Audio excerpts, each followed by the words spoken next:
Welcome to Al Hadi Foundation School.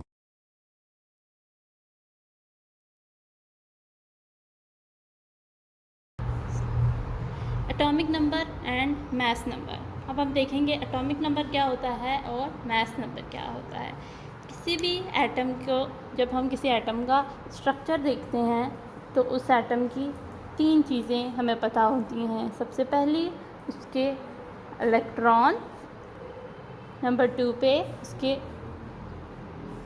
Neutrons और protons.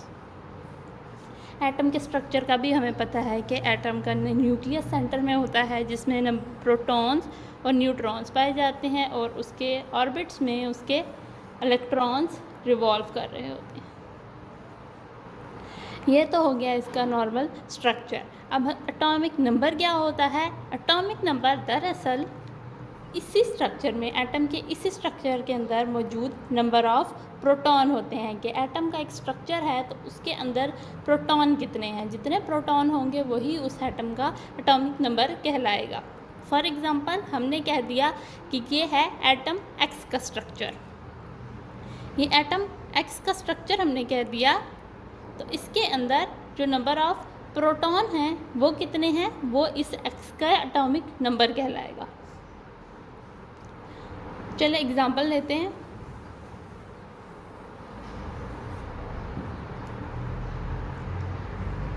Example हम ले लेते हैं हाइड्रोजन की।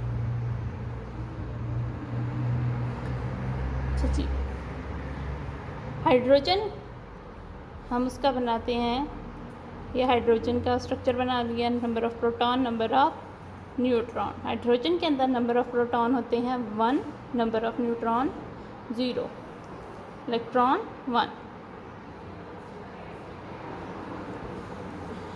बिल्कुल ऐसे ही इसके बाकी के एलिमेंट्स भी होते हैं। अगर हम पीरियोडिक टेबल को देखें तो यहाँ पे आप देख सकते हैं तमाम एलिमेंट्स को सीक्वेंस वाइज रखा गया है इनके नंबर ऑफ प्रोटॉन्स की बेस पे या एटॉमिक नंबर की बेस पे।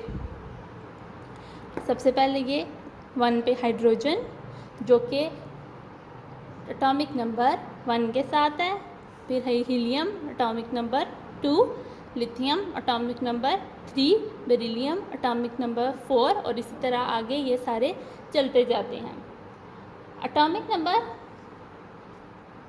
इसको रिप्रेजेंट करने के लिए हम जो सिंबल यूज़ करते हैं वो होता है Z।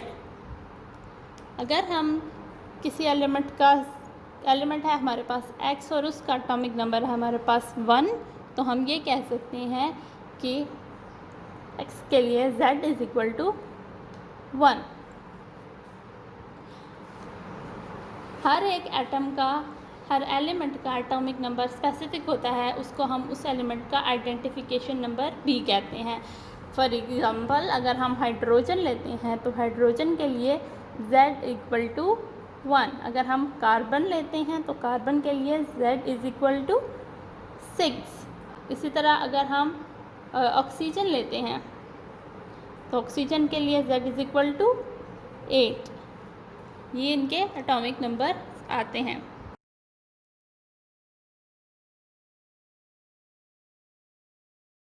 अब हम देखते हैं मास नंबर। मास नंबर क्या होता है? Mass number is the sum of the number of protons and neutrons present in the nucleus of an atom.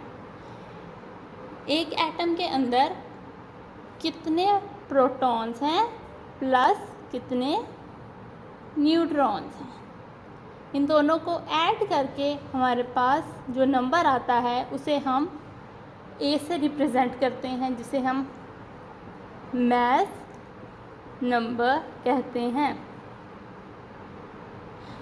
For example हमने अभी ऊपर हाइड्रोजन की बात की थी। अगर हम उसी हाइड्रोजन को यहाँ रखते हैं, हमें पता है हाइड्रोजन के अंदर नंबर ऑफ प्रोटॉन्स या फिर उसका जो एटॉमिक नंबर है वो है 1 और उसमें नंबर ऑफ न्यूट्रॉन है 0।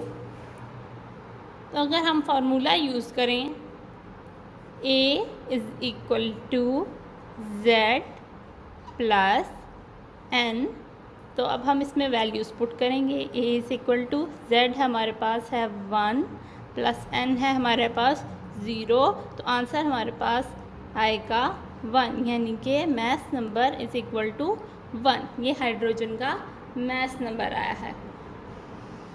इसी तरह हम बाकी तमाम एलिमेंट्स के मास नंबर फाइंड आउट कर सकते हैं। टेबल में दिए गए तमाम एलिमेंट्स के मास नंबर फार्मूला यूज़ करते हुए आपको खुद अपनी रफ नोटबुक पे फाइंड करने हैं। ये आपकी एक्टिविटी है।